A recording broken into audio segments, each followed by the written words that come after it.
explain seismic refraction and MSW survey.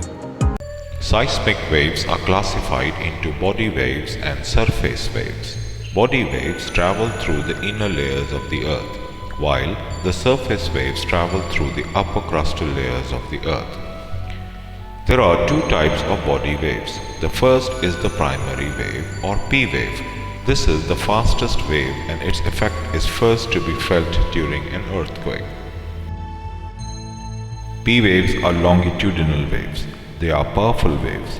They can pass through solid rock and fluid layers. They push and pull the medium as they travel through it. Their effect is similar to that of the behavior of a spring when it is pushed and pulled. The direction of push and pull is same as the direction of the wave. P wave is closely followed by the second body wave called secondary or S wave. This wave can only pass through solid medium. It is responsible for the side-to-side shake of the earth during an earthquake. S wave is a transverse wave. When it traverses through a medium, the particles vibrate perpendicularly to the direction of its propagation. The effect of this wave is similar to waves created when a flexible string is whipped up and down. Surface waves are of two kinds. They are Love wave and Rayleigh's wave. They are named after scientists who explain their nature mathematically. Love wave travels along the surface very fast. It shakes the ground from side to side laterally as it passes along the Earth's surface. Rayleigh's wave, on the other hand, is slower than Love wave and follow it along the surface. It rolls the ground particles as it rumbles on. When doing a seismic refraction survey, a recorded ray can come from three main paths, that is, the direct ray, the second one is the reflected ray, the third one is the refracted ray. When efficient processing, you need at least two offset sets, two end sets, one center set. This is dependent upon the spread length. The direct ray arrival time simply a linear function of the seismic velocity and the short point to receiver distance. T direct is equal to x divided by velocity of the first layer.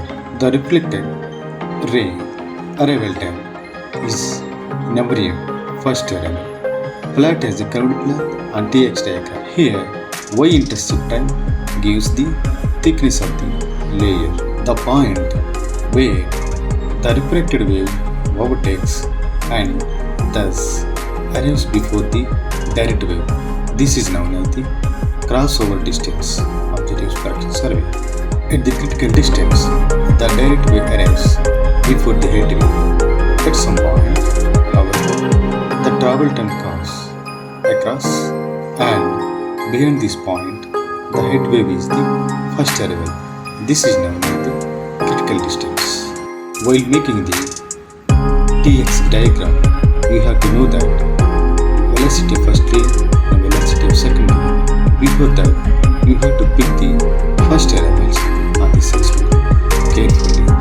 After that, you have to find the thickness of the first layer and thickness of the second layers. From that, you have to calculate the depth of the each layers. Seismic refraction surveys reveal two main pieces of information. The first one is velocity structure.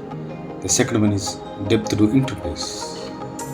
Here, the process of seismic refraction survey acquisition you have to see here, and also connections of the cable plus or minus or positive and negative connections. While hammering on the surface, some of the rays can reflect it, some of the rays can be refracted with the critical angle. While hammering on the surface, some of the rays can reflect it, some of the rays can be refracted with the critical angle.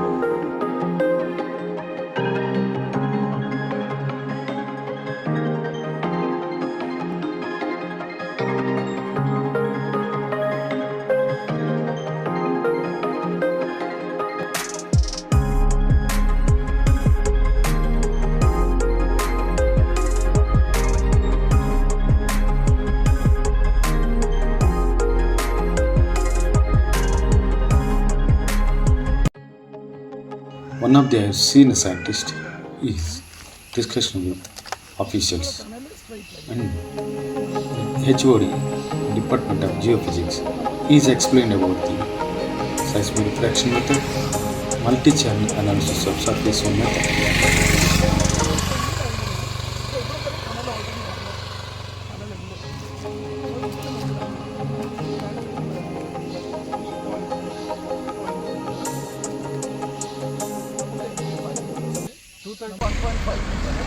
ഇവിടെ 27 metre 27 metre ഇത് കുഴപ്പമില്ല ഇവിടെ വന്നു 1.5 metre കുറച്ച് 5 metre ഇവിടെ വന്നാൽ ഇവിടെ road ഇങ്ങനെ വന്നു.